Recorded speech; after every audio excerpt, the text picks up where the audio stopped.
Alright, here at Cam, we're doing a little test run of our case erector and loading lines. So we have all of our singulators that would typically be in here.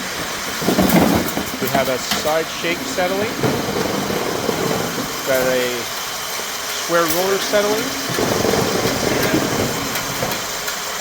4 different load stations. And then down into closing. So now we're going to show you it in motion.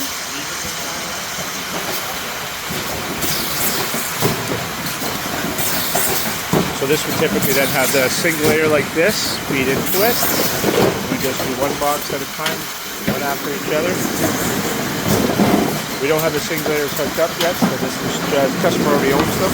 Already at location, so we're just filling by hand. We have side settling.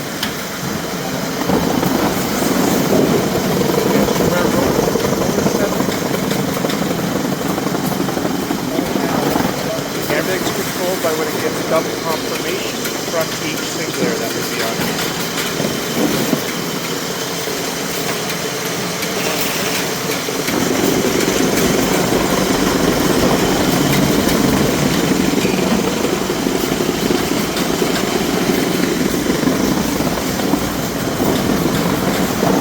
Again, you would just add on our family of singulators to feed in and count your products.